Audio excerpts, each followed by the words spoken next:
page 51.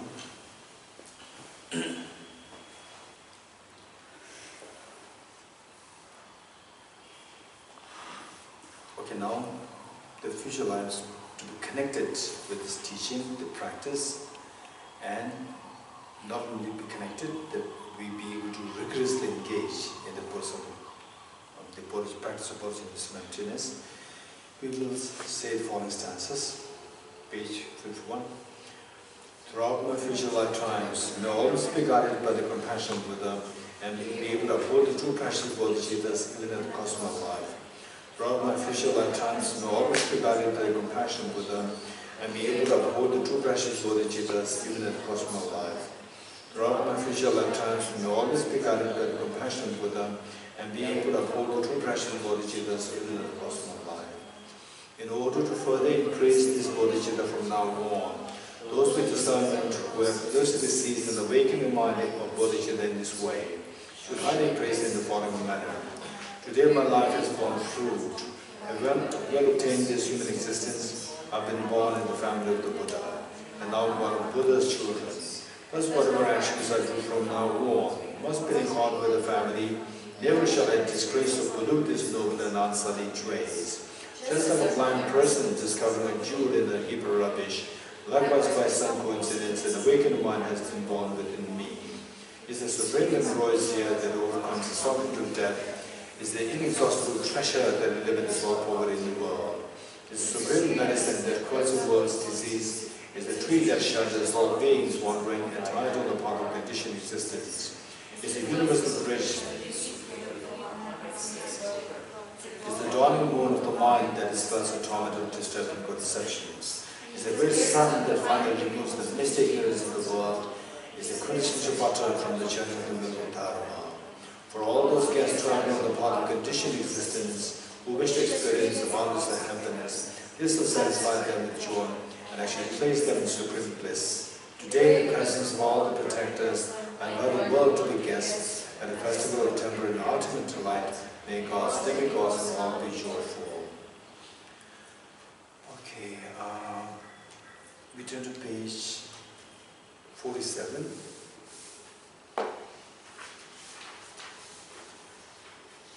Um, 2013, when His Holiness was in Delhi, His secretary, His Holiness' secretary called me up in the morning. Said that His Holiness wants you to be there in the hotel. So I rushed in the morning. Then His Holiness gave a detailed, advice and instructions, so forth, on running Tibet House. And then also mentioned that whenever Tibet organizes bigger programs, you can conduct this, taking the aspiration of ceremony there. And then also added that this part, which we will read now, the stanzas from Bodhicarya Shantidev's book, Guided Bodhisattva Life, chapter 9. There, these stanzas, His Holiness said that just add these stanzas to invigorate the compassion in the beings. Then His Holiness jokingly said that some people may think that Damdul is doing something which is unusual, unconventional, adding these things. So if people say like this, then clean your hand to the Dalai Lama. This is what he said. Okay, so what we are reading here, this is at the advice of His Holiness, we added this here. The point is that compassion is a compassion. Of course, it is numerous kinds. One which we should keep in mind is compassion. Intensity of compassion is there, and the profundity of compassion is there too. Some people might have a very intense compassion, may not be profound. Some people might have profound compassion, may not be intense. So this distinction must be made. What's the distinction? Say, someone is acutely hungry, thirsty, cold, and acutely injured, badly injured, and you see the plight, and then you just run into tears. You can control your emotions, feeling so sympathetic, compassionate. That is intense compassion. It is not profound compassion. So then this person is taken care of, and say you are a young child, and the other one's also a young child, and your parents, seeing that you are moved to compassion, seeing the other child suffering, then the parents, they decided to adopt the other child, and you are very happy. And then gradually this child is so brilliant, other child is so brilliant. And then in school, all the attention was given to him, and nobody's paying attention to you now. And then the jealousy may come, which means that your compassion, early compassion was very shallow. Just manifest suffering there, you are moved into very intense compassion. The moment the situation changes, your compassion disappears. It's very shallow. It's intense, but it's not profound. Profound compassion means that the suffering, more profoundly you see the suffering, and then the compassion is generated. That's a profound compassion. The suffering, hunger, thirst, cold, injury and so forth, this is just the manifest suffering, the first level of suffering.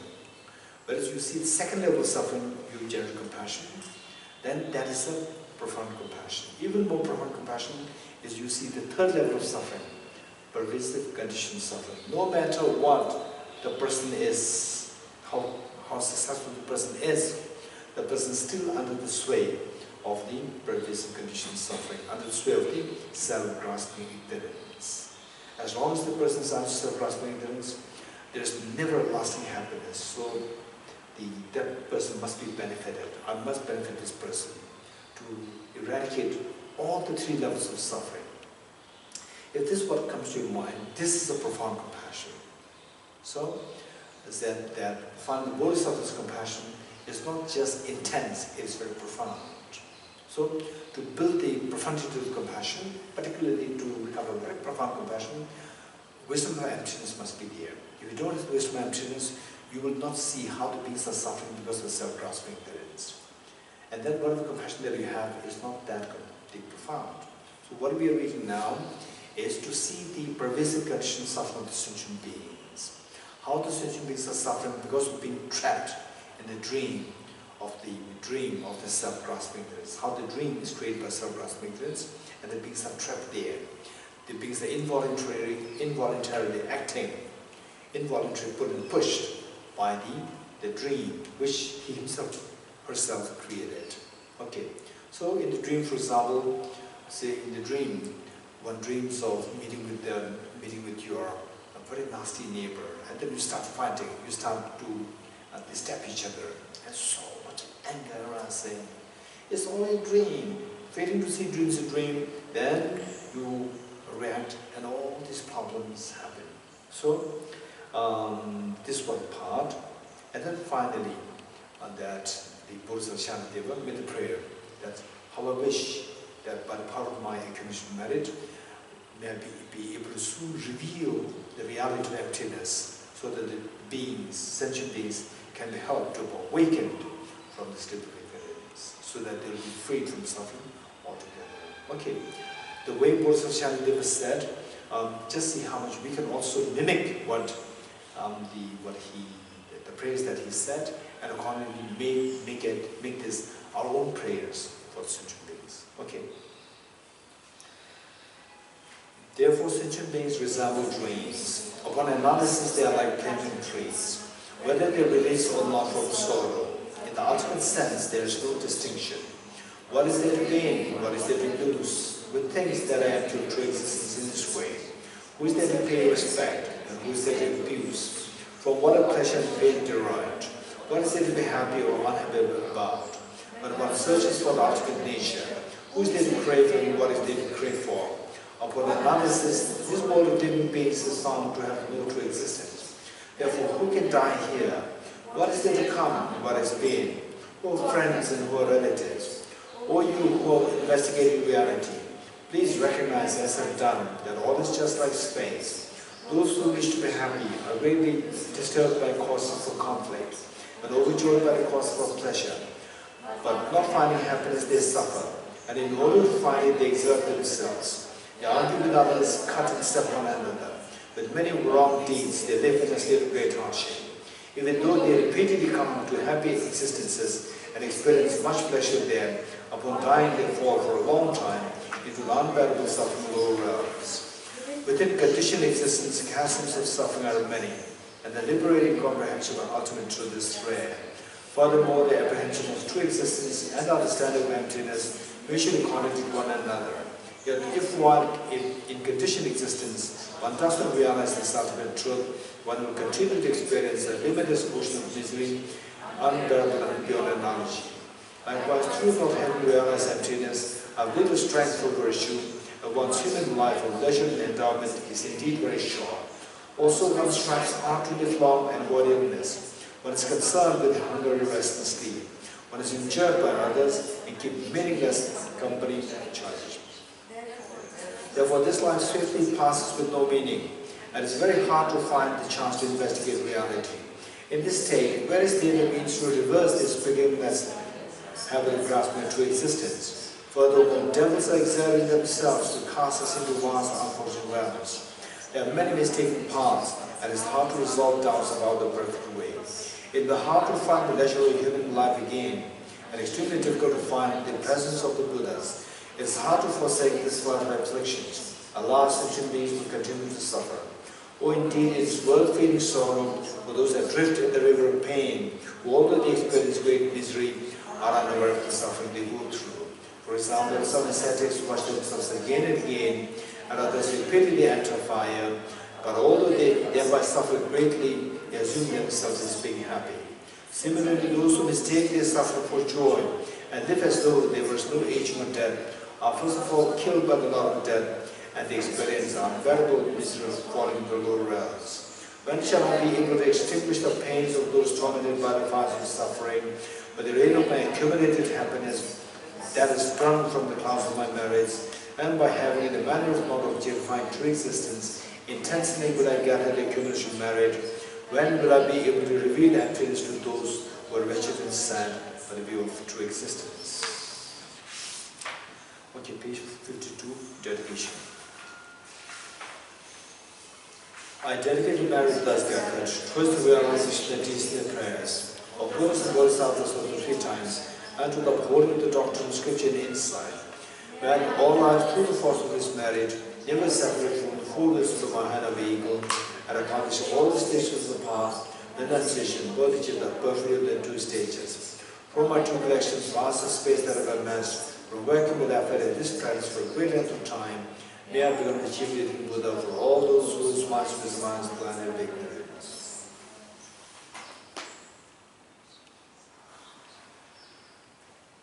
Om Muni Muni Maha Muni Swaha. Om Muni Muni Maha Muni Swaha. Om Muni Muni Maha Muni Swaha.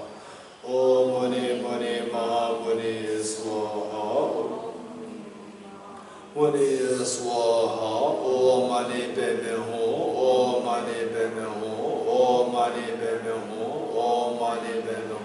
Om Mani Padme Hum. Om Mani Padme Hum. Om Mani Padme Hum. Om Mani Padme Hum. Om Mani Padme Hum. Omara Bazanadi, Omara Bazanadi, Omara Bazanadi, Omara Bazanadi, Omara Bazanadi, Omara Bazanadi, Omara Bazanadi, Omara Bazanadi, Omara Bazanadi, Omara Bazanadi, Omara Bazanadi, Omara Bazanadi.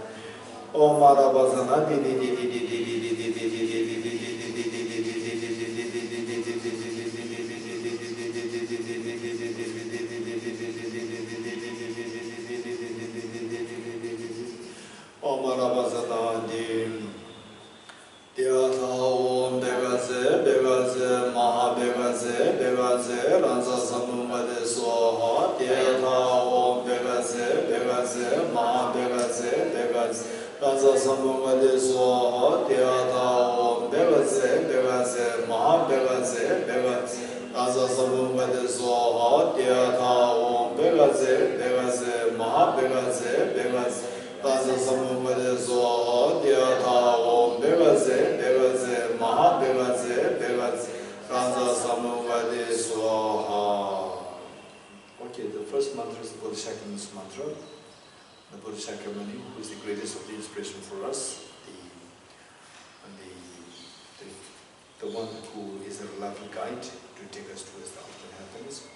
Second mantra is the mantra of the Buddha of compassion. That is the mantra of the Buddha of wisdom, primarily to invoke the two wings of the practice to cross the shore of samsara towards Buddhahood. And the last one is for the Buddha of medicine, to heal the people who you know are suffering from mental pains, physical pains, hospitalized and dying and so forth. We pray for them with this mantra. Okay, 3 prostrations together.